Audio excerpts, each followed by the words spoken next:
actually, contributing more to the GDP than the big capital companies, the numbers. So actually, private entrepreneurship, MSME enablement is the way forward.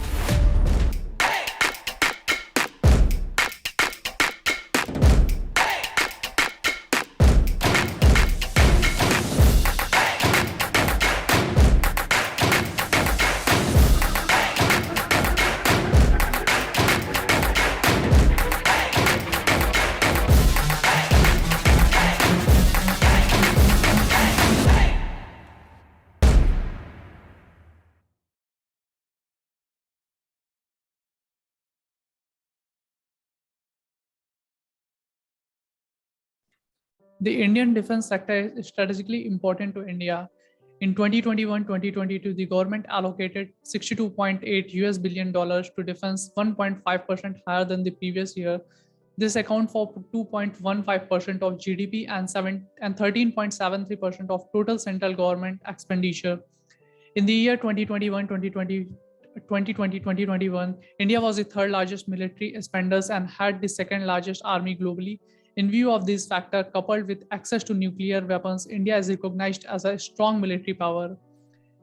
Under the Make in India initiative, the Indian government focuses on minimizing import dependence, increasing domestic capacity, and modernizing armed forces. It plans to achieve these by scaling up domestic manufacturing capacity by promoting local micro, small, and medium enterprises and bigger defense manufacturers, and by inviting foreign manufacturers to start operation in India.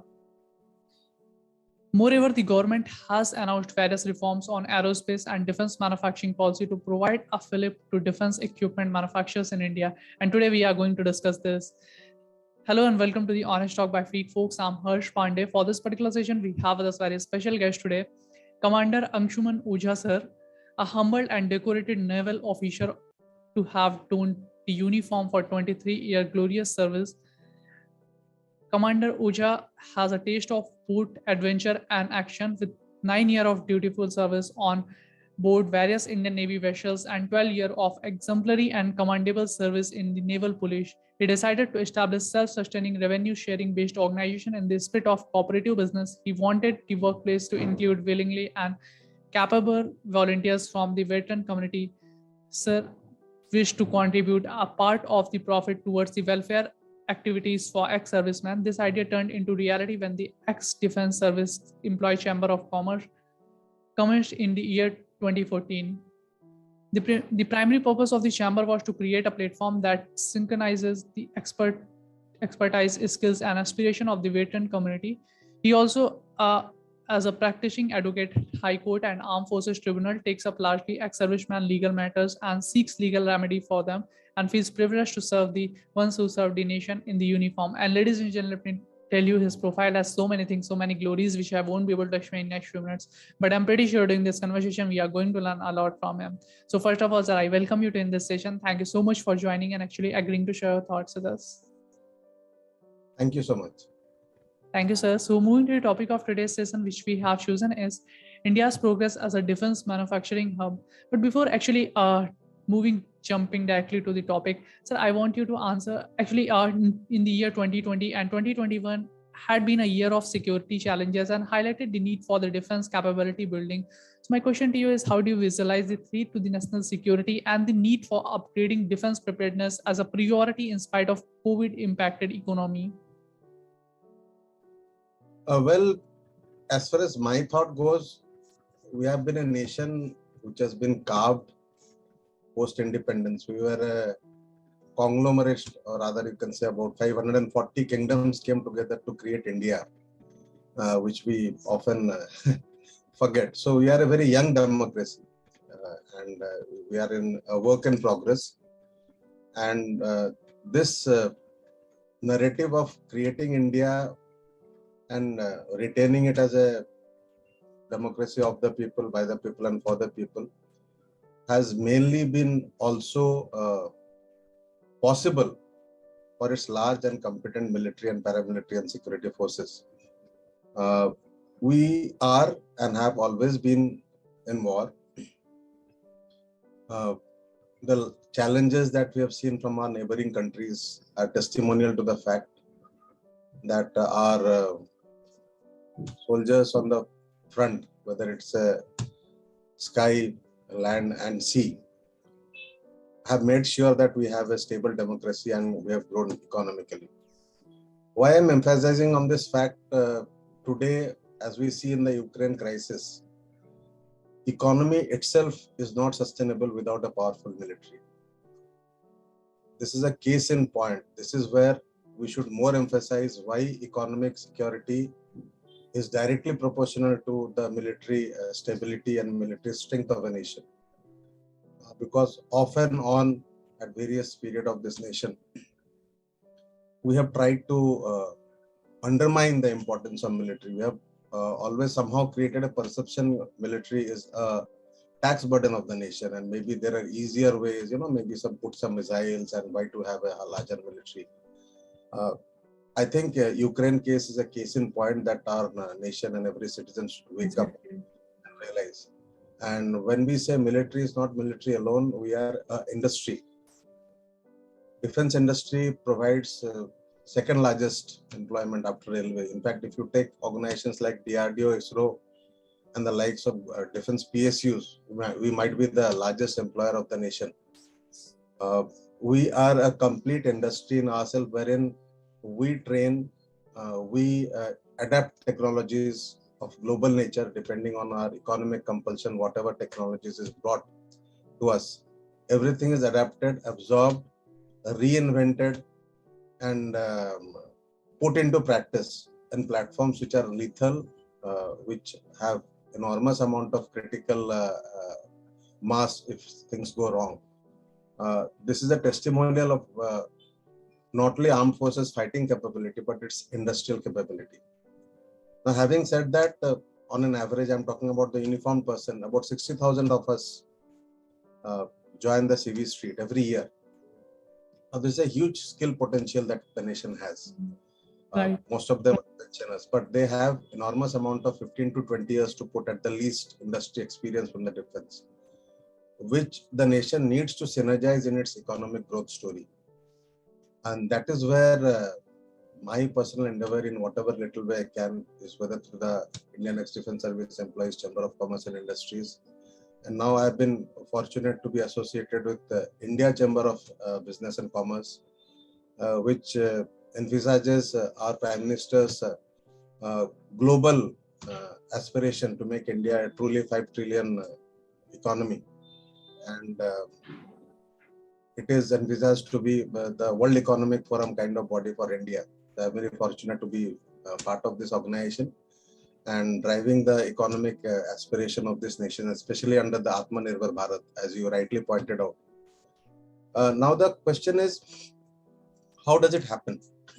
Somehow we have not synergized this population of skilled employees of the armed forces as an industry to its optimum level. We have mainly engaged the non-officers cadre in security guards, some kind of hospitality sector. Mind you, today Indian Navy has its own satellite. So technology-wise, military has been way ahead of the market. And somehow the market has never realized the potential. So just to give you how critically vertical specialized, just for example, I'll give you Navy's example. Sure. The Navy itself has about more than 300 to 400 specializations alone. For a strength of say 60,000-70,000 people, it's an enormous amount of super specialization. When you talk about a warship, it has multiple subdivisions of specialized equipment work. So it's an enormous strength that the nation builds when it creates a soldier, and it is enormous loss to the revenue of the taxpayer, because most of us are pensioners, to give us the platform to take our economic story ahead at much more faster level of growth. During Barack Obama, he has successfully done it by getting the veterans into the industry. I won't say Indian industry is not looking at the government is not taking enough steps, but a lot more needs to be done to synergize this knowledge level and the skill level, which is very unique, which is not available other than in the military domain, in the public domain, to get it on board. So that actually doesn't only mean that it is military might, but it is the knowledge of the military establishment, the technology that drives the aspiration of the 135 crore Indian. Today, as you give example of COVID, now COVID has created, it's been a pandemic, it has been an enormous global loss, but it has also created a new financial aspiration for the world. Things like work from home, things like digital penetration. My personal belief is Digital India, the initiative of government, has been enforced more during COVID times. We realize suddenly Exactly. how these things. So that is where we, as a young nation, with so many youth, women, especially speaking about, has the potential to create a bigger or at least a similar narrative that China has created for the world. And my aspiration is to contribute to that journey and story, and that's where I am. Indeed, sir, you have actually given a great overview, and I'm sure the people those are watching this session, they must have got it. And while starting your answer, you made a very great point that economy stability of the nation is directly proportional to the security of this particular nation. So this is really a great point, and I think we all need to actually understand. And sir, my next question to you is: India has become the third largest military spender in the world after the US and China, according to the Stockholm International Peace Research Institute report. This is the first time that India and China are among the top military spenders. China on March 2022 hiked its annual defense budget by 7.1% to USD 230 billion from the last year, which was USD 209 billion. Three times that's of India's military spending. India also continues to languish its strategically vulnerable position of being the world's second largest arms importer, just behind Saudi Arabia. So, what are your views on this? I think we have taken the right decision by becoming military manufacturing wise sufficient. That's the whole goal of Atmanirbhar Bharat, is to imbibe global technologies and get it manufactured in India, which not only serves our defense purpose, but we can export it. Our military economy, case in point, way before China, is you can look at Russia, you can look at America, the success stories. America today is global power not only because of its economic might, but because of its defense industry capability. I think that's where the position lies, and we are working towards the direction as a nation, which is the right way to work.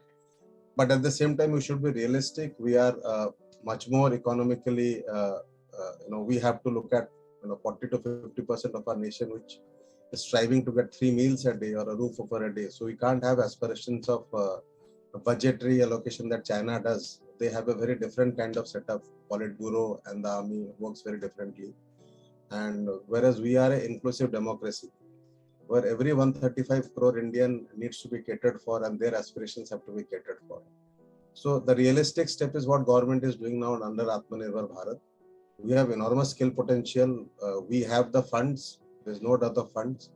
We have the best of the investors, Indians and NRIs, who are willing to pitch in. And I think this is a right time for India to unleash its skilled youth and skilled manpower and synergize them with the ex-servicemen skill level to make defense industry an enabler for economy, rather than being painted as just a threat to the economic growth of the nation. Exactly. It goes side by side.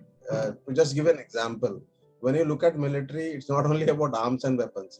I'll give an example of canteen service defense. Yes. CSD has about 19,000 outlets in the country, perhaps the biggest retail chain. Look at Army, Air Force, Navy schools. See the number, Sainik schools. Everything is run by the military establishment. Look at the commerce enabling the capital expenditure that the defense does. It feeds into the entire employability of the nation and economic aspiration of central government as well as state. There are parts of India where, like Northeast and all, where the only job probably is available other than few state jobs is the armed forces. So we are a nation builder. We take the nation with us. Yes. We are a citizens military, a citizens defense. Right. So that's what makes us so special, and that's why we need to be more and more engaged in the nation building, because we know what it means to be there for the nation. The integrity, the discipline, the steadfastness, the sense of duty and belongingness to the nation. And I think it's a good time to synergize this effort and take it forward. But at the same time, as I again pointed out, we should not go gung-ho with the examples of China. Their aspirations are different. Their nation's demography is different.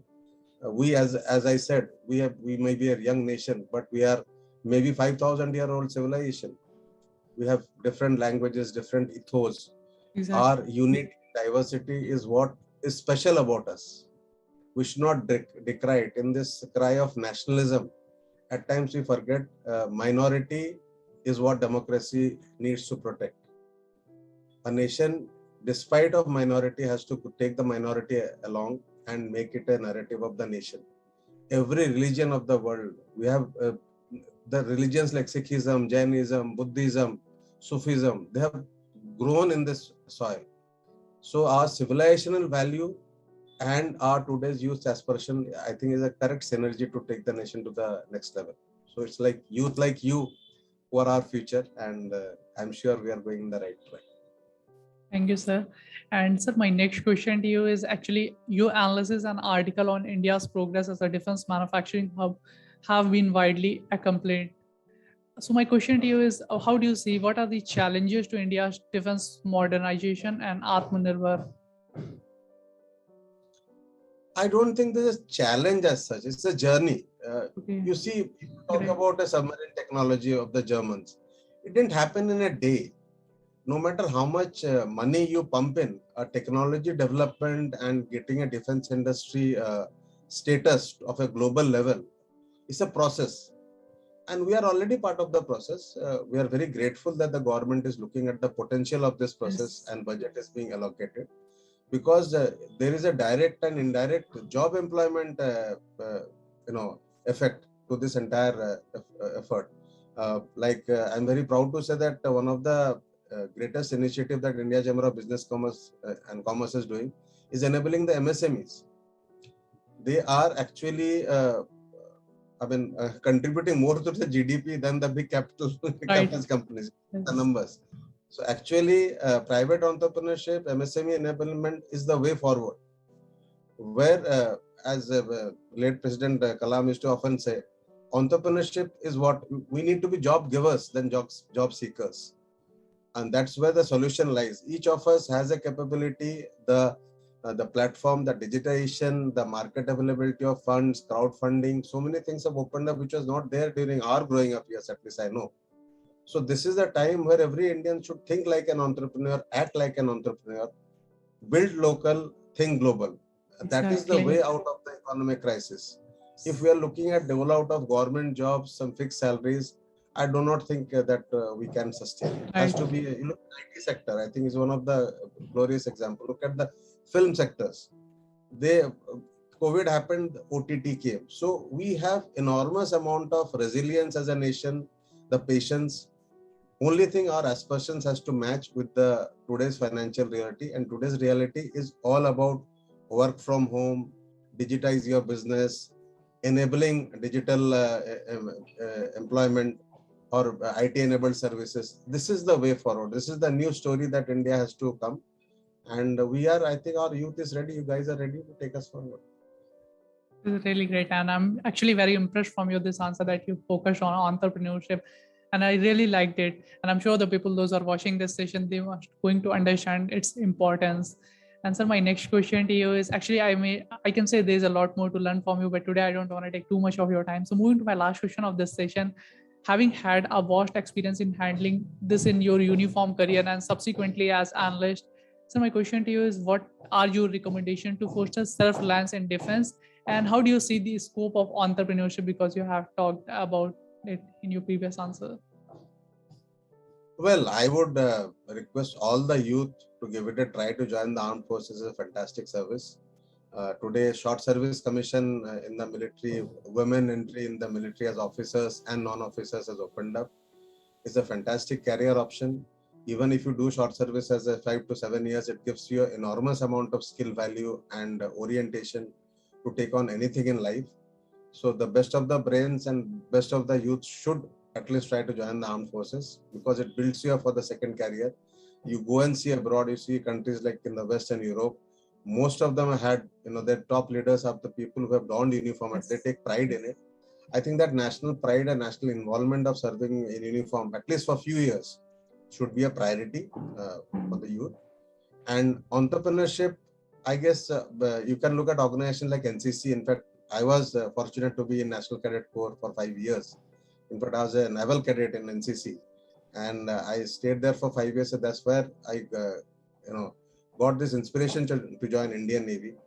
And had I not succeeded, I'm talking hypothetically, had I not succeeded, those 5 years taught me a lot. So NCC is available. Right. Some youth should try and join. It's world's perhaps one of the biggest or maybe the biggest voluntary force. So these organizations really take you to the level where you start thinking beyond yourself, because entrepreneurship is not an easy path. The failure is a learning process. It's a learning curve. There's nothing called success or failure in entrepreneurship. You are doing something, you have to shift focus if that's not working out. It's a continuous process. So this environment of entrepreneurship is definitely there. At least I can talk about the IITians. They have really created various hubs. I stay in Mumbai. I know there's an IIT hub here with the startups. I guess alumni of every institution who are doing well, I call upon them that they should engage their own college and institutions youth to take them forward who have succeeded in their journey. So I guess it needs a hub and spoke kind of approach where the people who have made it owe it that they give it back to the youth and take them forward, because I believe success is a journey, and it is always the team which succeeds. It's all about we, then I. I guess that is what is the way forward, and that's what we should need to do. Indeed, sir. These are really very wonderful thoughts, and I express your sincere gratitude. Thank you for joining and giving your important time. It was a kind of a healthy conversation with you over the topic, and we look forward to conduct more sessions with you in future again. Thank you so much, sir. Thank you, Harsh. It's a pleasure and privilege to talk. Thank you, sir. Jai Hind. Bye. On the ground is where I stand. Never give up, that was always the plan. It's so cold outside. I'm alone, I'm alright. It's so cold outside. I'm alone.